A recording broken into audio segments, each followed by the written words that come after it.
నువ్వు మీ అన్నయ్యకి ఫోన్ చేస్తున్నావా? ఎందుకు? వాడి పెళ్లి చెడగొట్టడానికా? అదేమిటండి, కన్న కొడుకు లేకుండా పెళ్ళేమిటి? నువ్వు నోర్మోయ్. నాకు ఈ పెళ్లి ఇష్టం లేదమ్మా. అలా అనకమ్మా.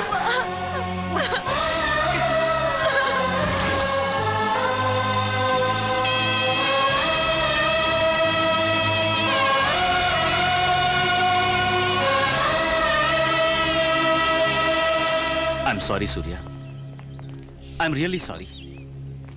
సమయానికి నేను ఊళ్ళో లేకపోవడం, వరుసగా 4 రోజులు కోర్టుకు సెలవు రావడం, ఇదంతా వాళ్ళకి బాగా ఉపయోగపడింది. అరే, ఆఫ్టర్ ఆల్ ఒక పెట్టి కేసును కూడా ఎఫ్ఐఆర్ ఫైల్ చేసి వాళ్ళు పెద్ద చేశారు. నీకు బెయిల్ వచ్చే లోపల ఆ ఏసీపీ గారితో మీ చెల్లెలిచ్చి పెళ్లి చేశారు. వెల్కమ్ బాబు గారు, వెల్కమ్.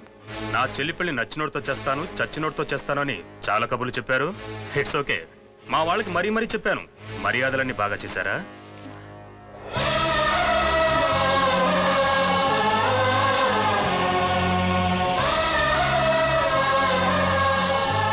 మీనా, మీ అన్నగారు వచ్చారు చూడు. బాబా, పెళ్లిలో మిమ్మల్ని బాగా మిస్ చేశాం. గ్రూప్ ఫొటోస్ లో, వీడియోలో మీ బామ్మర్ది లేడేంటని నన్ను చాలా మంది అడిగారు తెలుసా?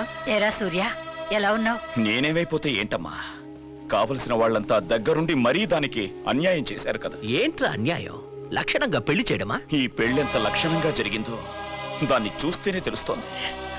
నానా, కేవలం మీ స్వార్థం కోసం దాని మనసుని చంపేసి ఇష్టం లేని పెళ్లి చేసి అది జీవితాంతం కుమిలిపోయేలా చేశారు. రాజకీయం వల్ల ప్రజల్నే మోసం చేస్తున్నారనుకున్నాను. కానీ కన్న బిడ్డల్ని కూడా మోసం చేయగలరని ఇప్పుడే అర్థమైంది. మిమ్మల్ని నాన్న అని పిలవాలంటేనే అదోలా ఉంది. మీరు చేసినవన్నీ తప్పులని తెలుసుకునే రోజు త్వరలోనే వస్తుంది.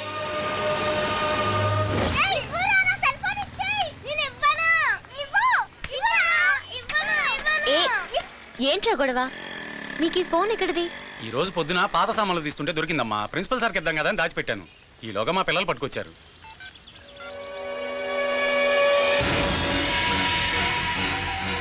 సార్, హంతకుడి సెల్ నుంచి last outgoing call Balagangadhar గారికే వెళ్ళింది. అలాగే లాస్ట్ ఇన్కమింగ్ కాల్ కూడా బాలగంగాధర్ సెల్ నుంచే వచ్చింది. సార్, మర్డర్ చేయబడ్డ student Karthik post mortem report. దొరికిన ఎవిడెన్స్ ని బట్టి చూస్తుంటే ఈ ఇష్యూలో బాలగంగాధర్ గారికి ఇన్వాల్వ్మెంట్ ఉన్నట్టు తెలుస్తోంది. ఫర్దర్ గా మీరు ఎలా ప్రొసీడ్ అవ్వమంటే అలా అవుతాం.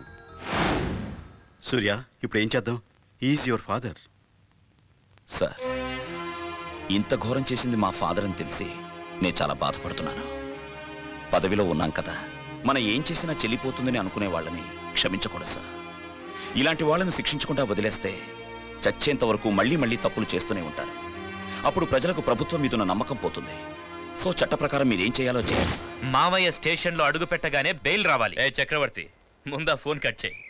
మీ మామయ్యకి 2 రోజుల వరకు బెయిల్తో పనిలేదు.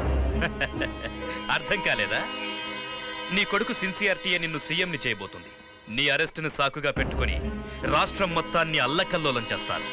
నీ మీద సింపతి పెరిగిపోతుంది. కారణం వాడేనని ఆ సీఎంని దింపేస్తారు. అప్పుడు నువ్వు సీఎం అవుతావు. ఏం idea sir, super idea. Congrats sir, మీరే మా కాబోయే సీఎం.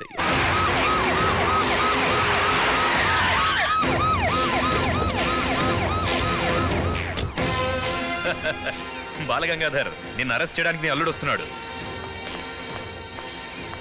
మావయ్య, అరెస్ట్ వారెంట్. ఏసీపీ, ఎక్స్ప్రెషన్ మార్చవయ్యా. సంతోషంగా అరెస్ట్ చేయి. రేపు ఆయన సీఎం అయ్యాక సొంత మామగారిని అరెస్ట్ చేసిన సిన్సియర్ ఆఫీసర్ అని నీకు ప్రమోషన్ వస్తుంది. చరిత్రలో మిగిలిపోతావు. మావయ్య, లెట్స్ గో. ఇదేం అరెస్ట్ అయ్యా? నిన్నగాక మొన్న పక్క స్టేట్ లో మాజీ సీఎం అరెస్ట్ నువ్వు మర్చిపోయావా? నన్ను చూడు, నేరుగా వచ్చి ఇలా అయ్యో అయ్యో అయ్యో అంటాడు. అప్పుడు మొహం మీద అయ్యో కొట్టకండి బాబు, అయ్యో అబ్బో అబ్బో అబ్బ అంటాడు. అప్పుడు ఇలా చొక్కా పట్టుకుని విసురుగా ఒక్క తోపు తోసామంటే కొట్టదు.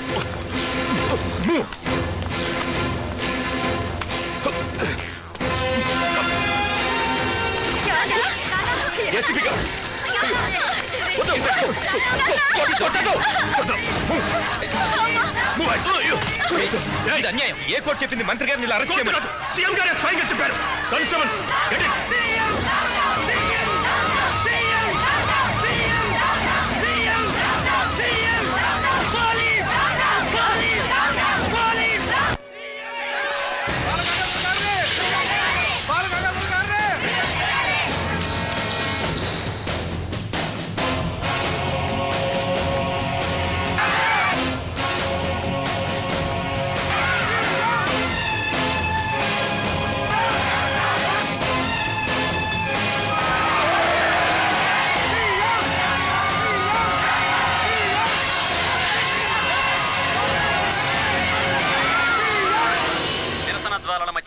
అతలాకుతలమైన రాష్ట్రం పరిస్థితి విషమించడంతో బెయిలుపై విడుదలైన బాలగంగాధర్.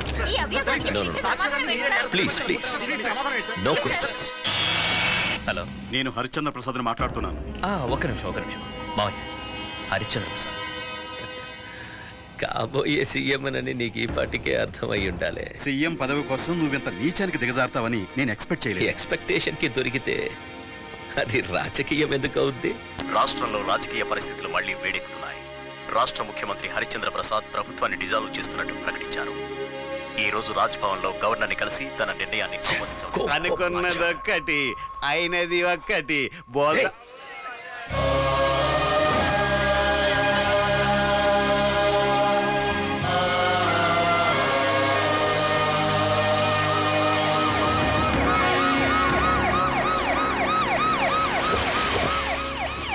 నమస్కారం సూర్య. చూడు సూర్య, రాష్ట్రం ఇలా తయారవడానికి వీళ్ళెంతలా బాధపడటానికి కారణం మీ ఫాదర్. నన్ను సీఎంగా దింపి తను సీఎం అవ్వాలన్న ఒకే ఒక స్వార్థంతో ఇదంతా చేశాడు. దాని ప్రతిఫలం ఎంతో మంది అమాయకుల ఆస్తుల నష్టం, ప్రాణ నష్టం. అటువంటి వాడు పార్టీలో ఉండకూడదు. అతని పార్టీ నుంచి సస్పెండ్ చేయాలంటే 70 మంది ఎమ్మెల్యేల సపోర్ట్ అతనికి ఉంది. అందుకని వేరే దారి లేకుండా గవర్నమెంట్ డిజాల్వ్ చేయాల్సి వచ్చింది. అందుకే రేపు జరగబోయే రీఎలక్షన్స్ లో మీ ఫాదర్ సీట్ నీకు ఇచ్చి నిన్ను నిలబెట్టాలని నిర్ణయించుకున్నాను. మీ ఫాదర్ ఏంటో అతను గెలిస్తే ఏం జరుగుతుందో నీకు బాగా తెలుసు. అందుకని ఆయన ఓడిపోవాలంటే నువ్వు నిలబడాలి. నిన్ను బలవంతం చేస్తాను అనుకో. బాగా ఆలోచించి ఓ మంచి నిర్ణయం తీసుకో. ఈవినింగ్ కలుద్దాం, ఓకే?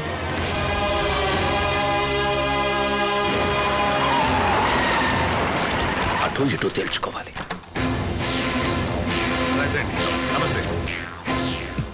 నువ్వు చాలా తప్పు చేశావు. నన్ను కాదని నా కొడుకు సీట్ ఇస్తే గెలిచేస్తాడా? సిట్టింగ్ ఎమ్మెల్యే అడగకుండా డెసిషన్ ఎలా తీసుకుంటారు? ఊరుకోమయ్యా, పెద్ద మాట్లాడుతున్నావు. మమ్మల్ని అడిగే రాష్ట్రం హైకమాండ్ ఎలా ఒప్పుకుంది? తర్వాత ప్రజలను దోచుకోవడానికి 5 ఏళ్ళు టైం ఉండగా 3 ఏళ్ళలో డిజాల్వ్ చేస్తే ఎలక్షన్ గాని తెచ్చిన అప్పులు ఎవరు తీరుస్తాడు? మళ్ళీ ఎలక్షన్ కి అప్పులు ఎవరు? మేము మాత్రం ఊరికే గెలిచామా? పోలీస్ స్టేషన్ కి కూతంత దూరంలో జనానికి లారీలు సారా దాపిస్తలా? మేము పోయించలేదు. ఈసారి ఆడవాళ్ళకి ఆలోచనలు పెరిగి వాళ్ళు కూడా అడిగేశారు. లక్షల సారా మేము పోయించాం.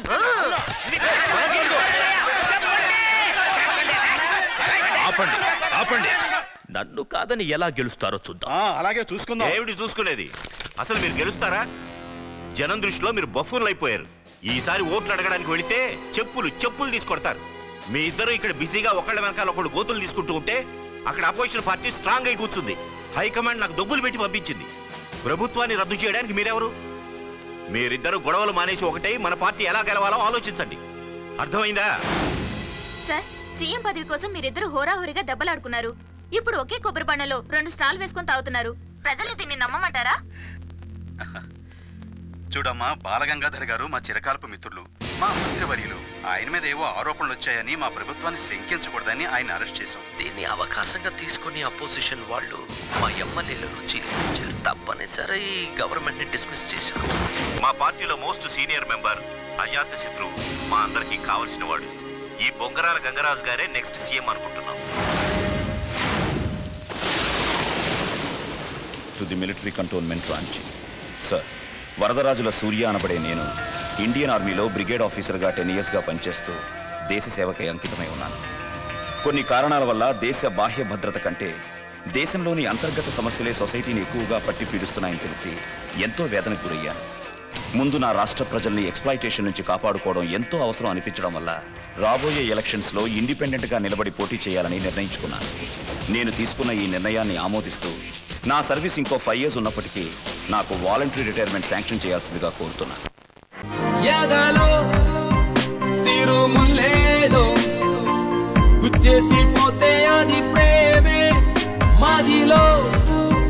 చిన్ని మౌనాలే మాటలతో యుద్ధం చేస్తే ప్రేమే